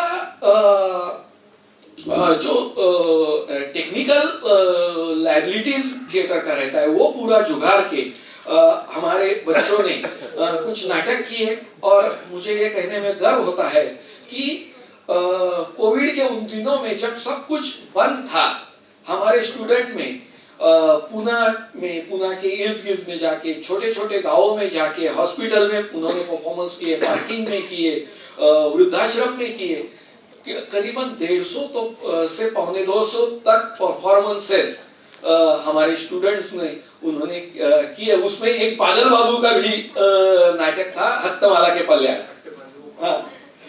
तो ये फिलॉसफी जो है वो काम से आती है। और मैं जो नाटक करने वाले के बारे में यही कहूंगा कि ये लिविंग ट्रेडिशन होती है कि कोई जो करता है हम उसे समझ ले और हमारे कार्य में उसका प्रतिबिंब हम लाने की कोशिश करें।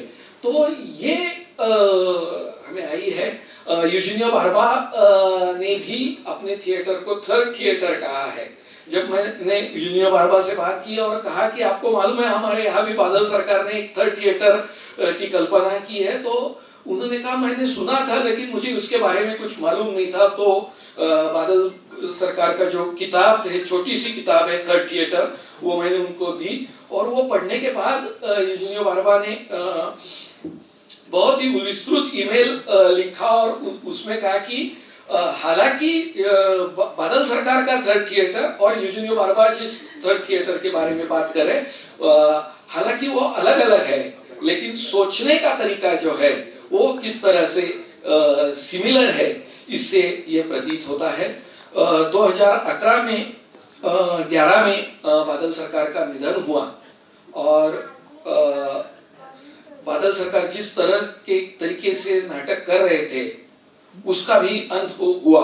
और मैं ये कहूँगा कि पिछले 13 साल में, अब आज 2024 है, तो पिछले 13 साल में एक तरीके से हमारे देश का जो राजकीय रंगमंच है, पॉलिटिकल थिएटर है, वो बादल सरकार के साथ खत्म हो गया है। बादल सरकार के बाद कोई भी इतनी सशक्त रूप से पॉलिटिकल थिएटर नहीं कर रहा है। एक तो हमारे रंगकर्मी एस्थेटिक थिएटर में उलझ गए हैं, या कोई भी अगर हमारे यहाँ कुछ होता है तो उसको कमेंट में बदल के, वो कमेंट नाटक में कमेंट आ जाए, सिर्फ इतना ही करते हैं। लेकिन बादल सरकार जिस तरीके से थिएटर का पूरा व्याकरण जान के उसमें अपनी पॉलिटिकल आइडियोलॉजी लाते थे, वो आइडियोलॉजी आना अब बंद हो चुका है। और जिस तरह से वज़े सर ने भी अपनी बात कही थी, वो उसे मैं आगे ले जाके यही कहता हूँ कि बादल सरकार का जाना सिर्फ एक आदमी का जाना नहीं है, तो हमारे देश में जो एक महत्वपूर्ण धारा थी पॉलिटिकल थिएटर की, उसकी भी ये समाप्ति है। ये बहुत दुखपूर्ण बात है।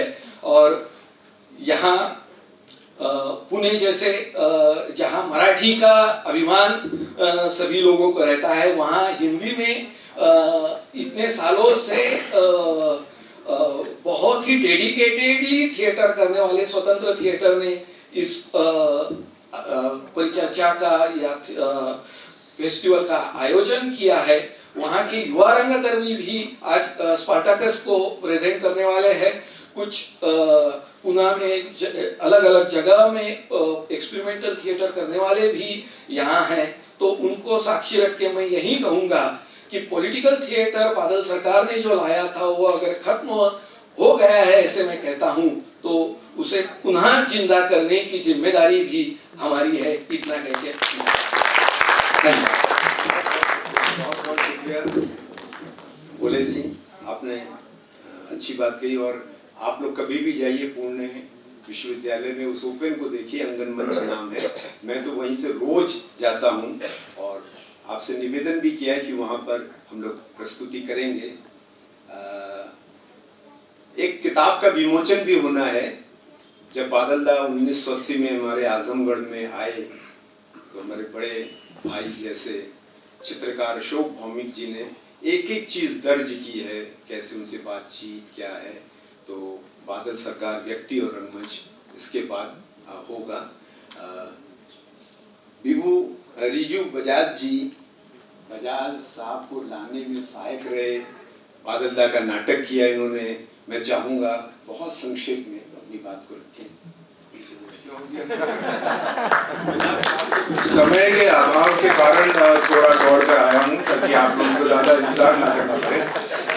मंच पर सभी वरिष्ठ गुणीजन बैठे हैं और इस सूची में मुझे शामिल करने के लिए आपका बहुत बहुत आभार रंजन जी। मुझे सिर्फ एक सौभाग्य प्राप्त हुआ कि सारी रात जो नाटक था बादल जी का, वो मैंने बतौर निर्देशक उसमें काम किया और बतौर अभिनेता भी। वो मेरा पहला नाटक था जो मैंने डायरेक्ट किया था। उसके पहले तो मैंने कई सारे नाटक में एक्ट किया है, अभी भी कर रहा हूँ, बट निर्देशन के लिए वो मैंने नाटक चुना। चूंकि अभिनेता हूँ तो हमेशा एक भूख रहती है कि कुछ अच्छे किरदार मिले, कुछ एक अच्छी कहानी मिले।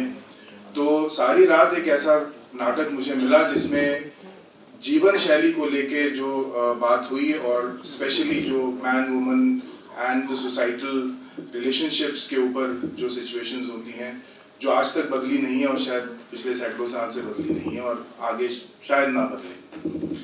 लेकिन सबसे महत्वपूर्ण नाटक जो मुझे बादल जी का लगता है वो है 30वीं शताब्दी।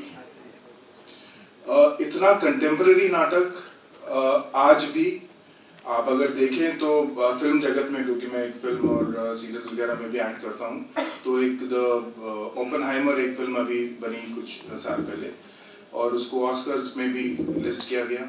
तो it's almost on the same theme and the subject and therefore तीसरी शताब्दी जो नाटक है वो बहुत ही महत्वपूर्ण कंटेम्प्रेरी, मैं उम्मीद करता हूँ कि कोई उस नाटक को ज़रूर खेले, बहुत मज़ा आएगा और बहुत ही विचार देख एक नाटक है वो।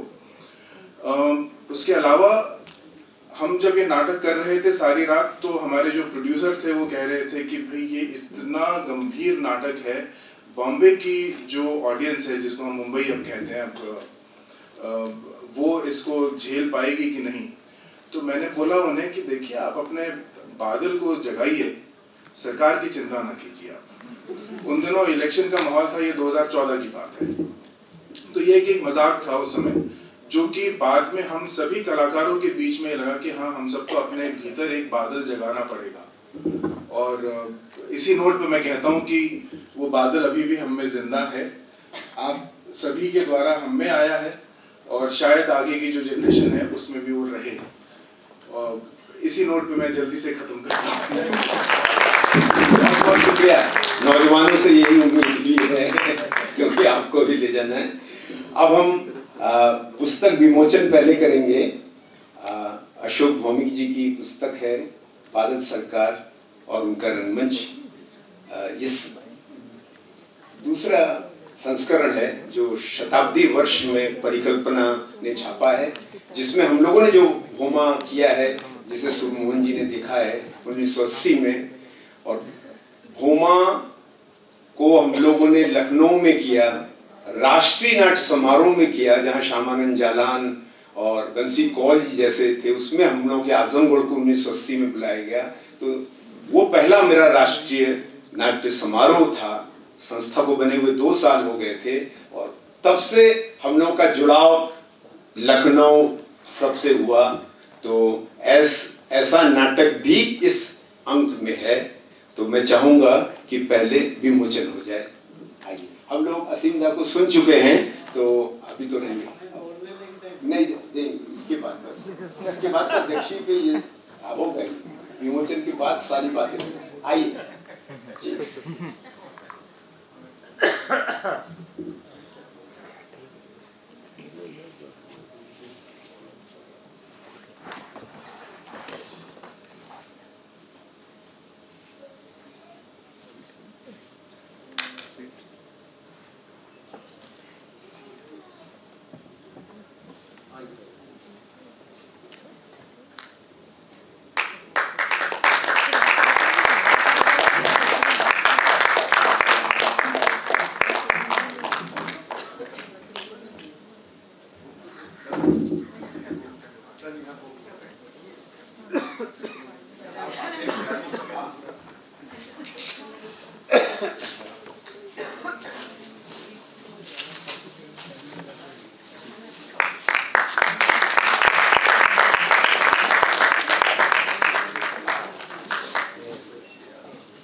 हमारे बीच एक और लेखक, पुणे के जाने माने लेखक नाटककार श्री सेवक नैयर सर है, और हमारे मेंटोर के रूप में हमेशा हमारा मार्गदर्शन करते रहे हैं। ऐसे सेवक नैयर सर जी की भी किताब का विमोचन हम यहाँ पर आज के अतिथियों के हाथों करना चाहेंगे।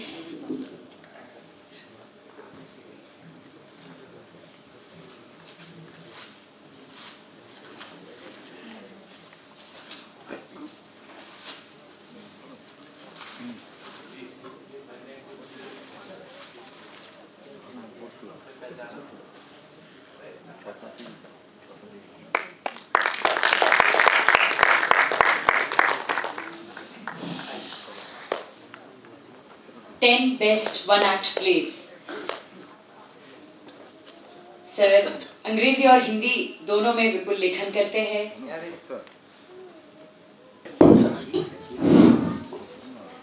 प्रोफेसर आप मुझे प्रोफेसर राम गोपाल बजाज जी,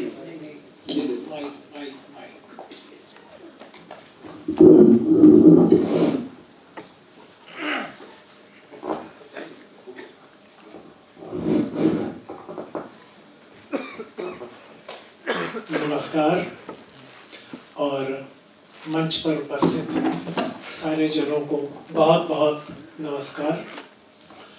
क्षमा चाहूँगा कि बादल बाबू की शताब्दी के समय बादल बाबू के काम और लेखन और उन पर बनी हुई जो फिल्म मैंने अभी देखी, इस प्रसंग में मैं ये बता दूं कि बादल सरकार का बंगाल के बाहर सबसे पहला प्रदर्शन हिंदी में एवं इंद्रजित यात्रिक नाम की संस्था के साथ हुआ था, जिसका निर्देशन मोहन महर्षि ने किया था।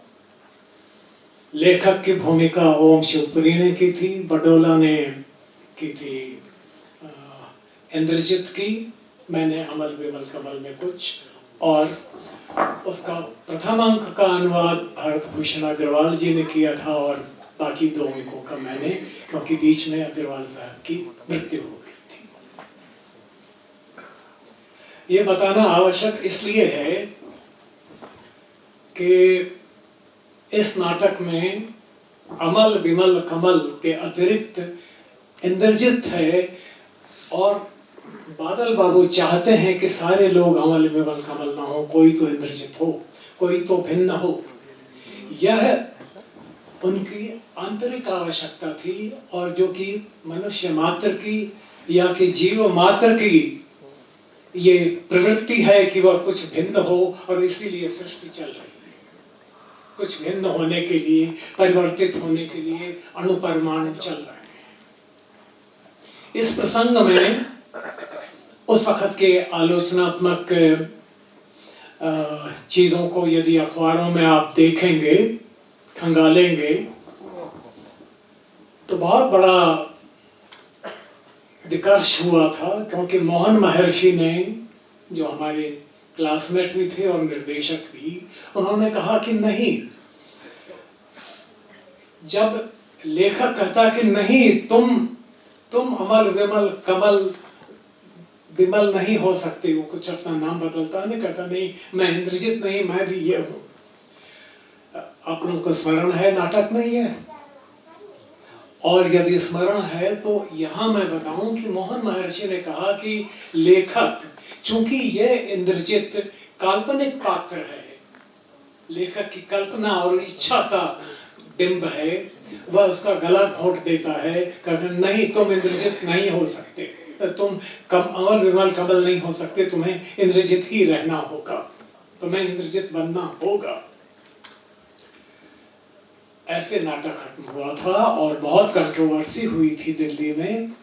बाद में उसी समय, ये 67 सितंबर की बात है, उसके बाद हम लोगों ने कुछ और नाटक किए, हम लोगों ने रेपर्टरी छोड़ी थी और बाद में दिशांतर ग्रुप बनाया था, जिससे गणदेवता नाटक भारतीय ज्ञानपीठ के लिए किया था और ज्ञानपीठ ने आयोजन किया हम लोगों के नाटकों का कलकत्ते। इस प्रकार हम कलकत्ते गए। बादल बाबू तक ये बात पहुंची थी। हमने बादल बाबू को, मैं पर्सनली पियरी रोड जाकर के उनको लेकर के आया था, और एवं इंद्रजित का शो तो वहाँ नहीं था, लेकिन हमने एवं इंद्रजित के इन सीन्स की रिहर्सल उनको दिखाई और एक तरह से डेमोन्स्ट्रेट किया। और बादल बाबू से ये आर्गुमेंट हुआ वहाँ, उन्होंने कहा ये लेकिन ये तो मेरा नाटक नहीं है। मैंने कहा कि हमने आपका जो मंतव्य है नाटक में उसको करने की कोशिश की है। आपका क्या ये मंतव्य है कि इंद्रजित कमल बन जाए? आपको ये स्वीकार्य है? उनका नहीं, ये तो मुझे स्वीकार्य नहीं है। तो ये उनका कि ये आपका लिखा हुआ है, ये हमारा करा हुआ है। उस अर्थ का। जबकि बादल सरकार ने कहा नहीं, लेकिन ये मेरा नाटक नहीं है। और अब बादल सरकार ऐसा रंगमंच करने लग गए कि उन्होंने अपने समस्त लिखे हुए साहित्य को इनकार कर दिया, ये कहते हुए कि नहीं, I don't belong to this category, my theatre is this. So we celebrate and salute Badal Sarkar the writer as well as Badal Sarkar the Rangakarmi actor. Next, personally I would say the entire literature of Badal Sarkar as the playwright is great, and whatever Badal Sarkar did as a theatre person is something which has already been mentioned in Natya Shastra and Dashrupaka Vidhi Natakam. What is very new about Angan Manch? That is something which is part of the history. जब हम यहाँ ये जगह नहीं मिलती तो हम सड़क पर बात करते हैं। And so far political theatre and active theatre की बात है, वो हमेशा रहा है और हमेशा रहेगा। विरोध होगा, अंतर्विरोध होगा, हमें वो करना होगा, लेकिन वह तात्कालिक होता है। अखंड नाटक वह होता है, इंद्रजीत इसलिए अमर है, बल्कि ये मैं आपका ध्यान, आप लोग स्कॉलर बैठे हैं यहाँ पर, कि बादल सरकार का एक नाटक है शेष नहीं, अंत नहीं, there is no end.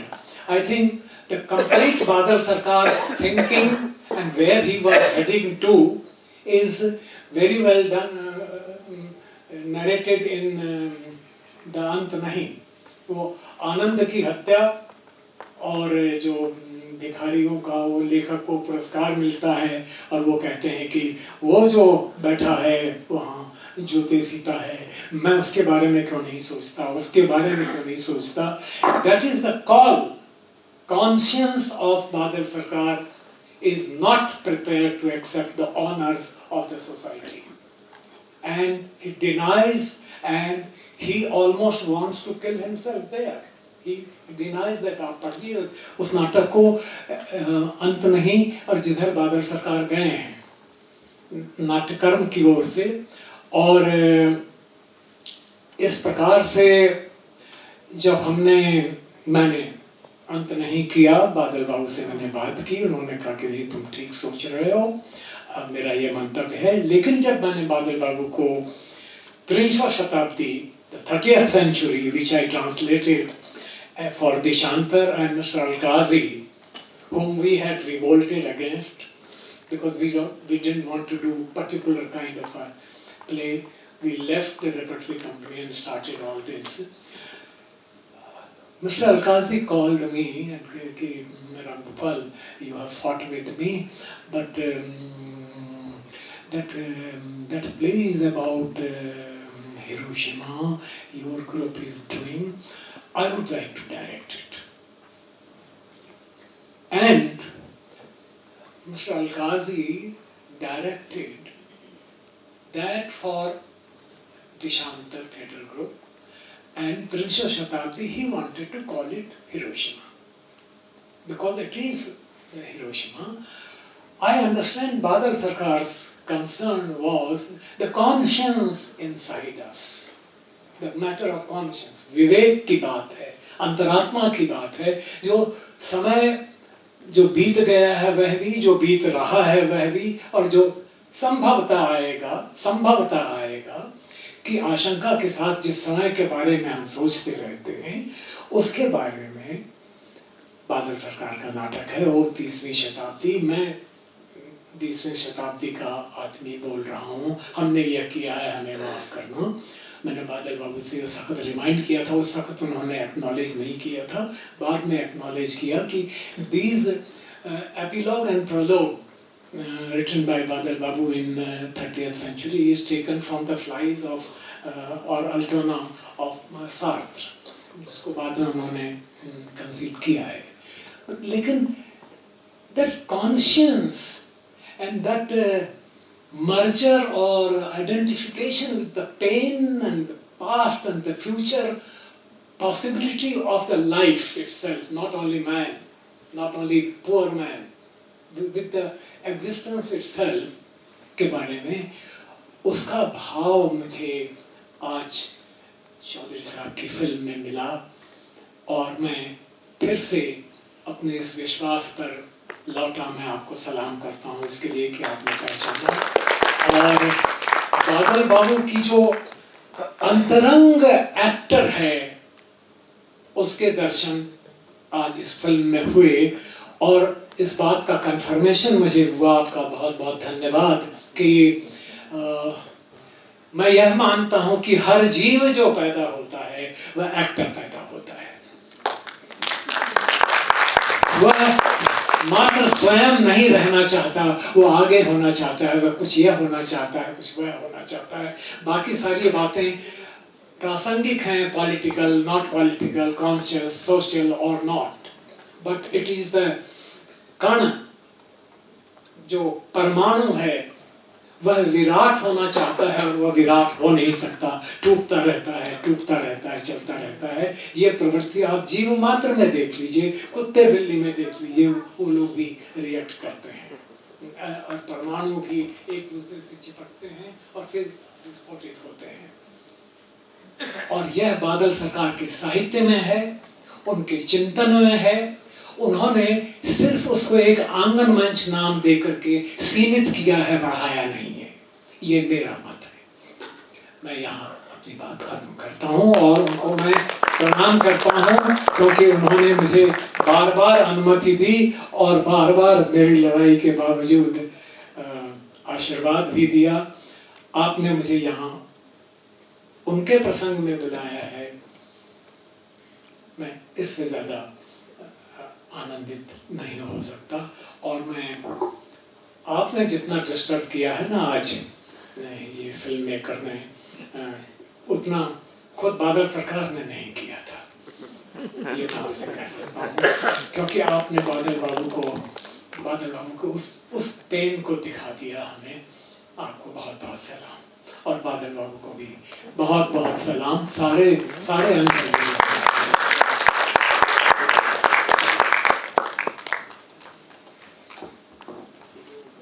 शुक्रिया सर, बहुत बहुत शुक्रिया। बजाज जी ने जिस 30वीं शताब्दी का अनुवाद किया है उसको हम लोगों ने थर्ड थिएटर में, हमारे ग्रुप ने किया है, थर्ड थिएटर में उसको पूरा हम लोगों ने किया है, बहुत कुछ काट के। अब अंत में आभार के लिए युवराज शाह जी को जो सूत्रधार हैं उनको आमंत्रित करने से पहले सारे लोगों को एक स्मृति चिन्ह इसलिए कि याद रखें कि बादल सृजन उत्सव पुणे में हुआ था, स्वतंत्र थिएटर और समानांतर ने किया था, एक स्मृति चिन्ह है। मैं चाहूंगा कि हमारे सूत्रधार जो इतने बड़े आयोजन के सूत्रधार हैं युवराज जी सबको प्रदान करें और आकर के धन्यवाद के दो शब्द। सर्वप्रथम राम गोपाल बजाज सर, उसके बाद प्रोफेसर गायत्री चैटर्जी मैडम,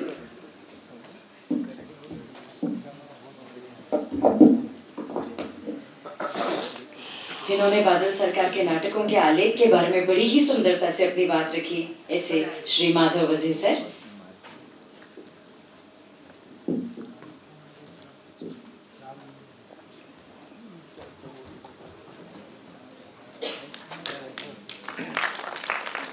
ललित कला केंद्र के एचओडी प्रोफेसर प्रवीण भोले सर,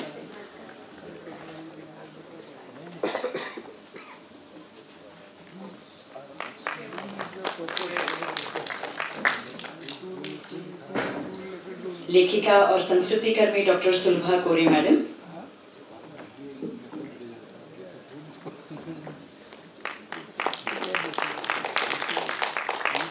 विवेचना जबलपुर के Shri Himanshu Rai sir,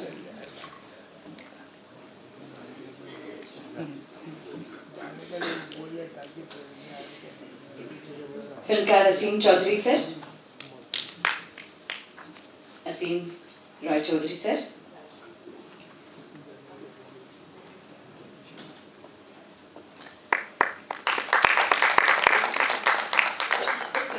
Shri Manoj Nair sir,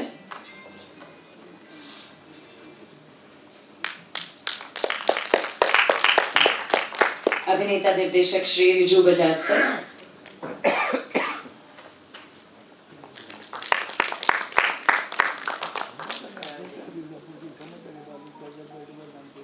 सुरमोहन sir,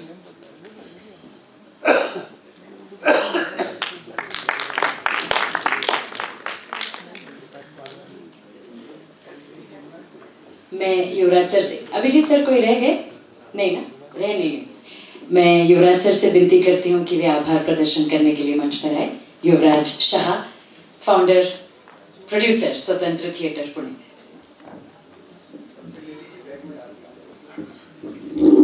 मंच पर नाट्य क्षेत्र के बहुत बड़े दिग्गज लोग हैं और आज बादल सरकार जी की स्मृति में हम यहाँ पर इकट्ठे हुए।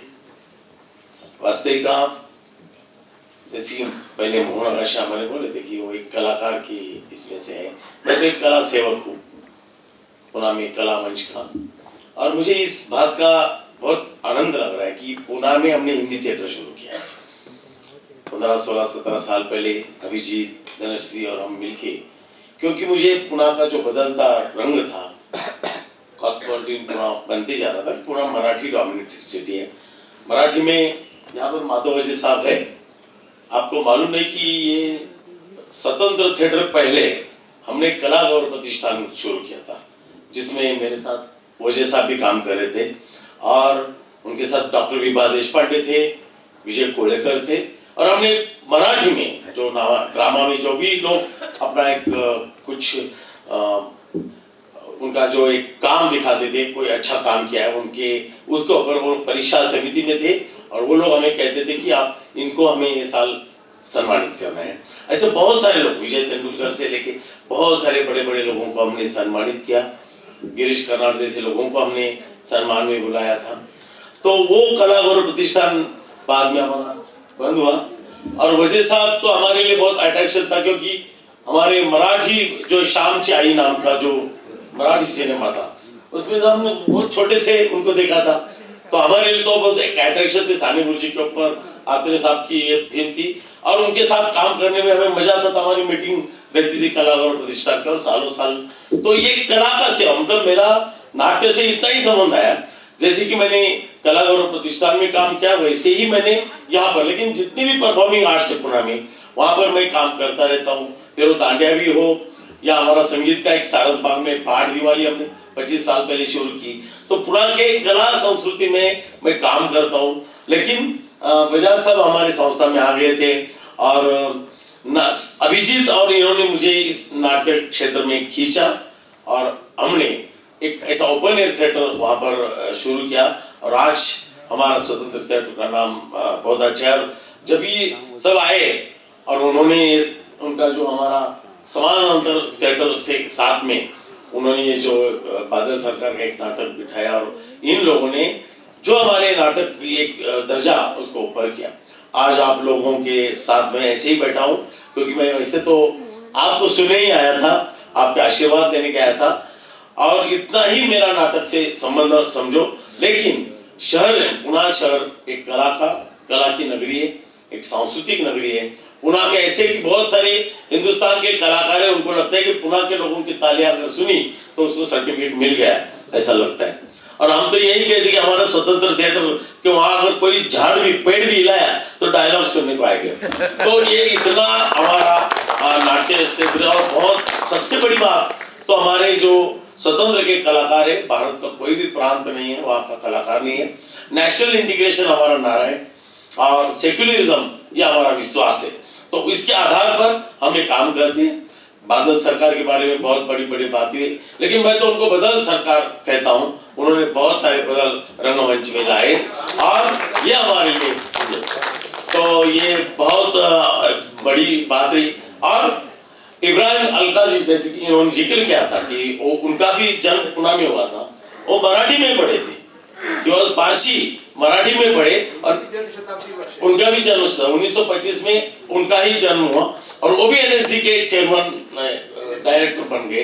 अभ्यासक्रम बनाने में भी वो थे, जैसे कि हमारे काका वरेरकर थे या दीक्षित साहब थे जो उनके गुरु थे, क्योंकि वो आकाशवाणी से आए हुए बहुत समय उस समय नवो नाट्य के कलाकार भी बहुत इसमें जुड़े।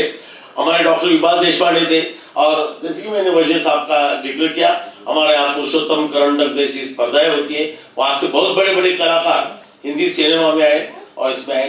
तो आज ये कार्यक्रम मेरे ख्याल से हमारे इस महोत्सव का सबसे बड़ा और सबसे बेहतरीन प्रोग्राम आज आपके कारण हुआ। तो मैं आपका भी बहुत बड़ा सम्मान करता हूँ भौमिक साहब, और आपका जो उत्साह देखकर हमारे कलाकारों में बहुत उत्साह आता है। सुबह 5-6 बजे वहां पर वो कहाँ से चमक जाते समझ में नहीं आता, इतनी ताकत। चलो मैं भी उनको मिलता हूँ, चाहे हम साथ में पीते मॉर्निंग में, तो मजा आया। लेकिन आप सबका मैं पुनः सम्मान करता हूँ इस रंगमंच और आपके साथ साधने का मुझे मौका दिया, इसके लिए मैं आभार व्यक्त करता हूँ। धन्यवाद।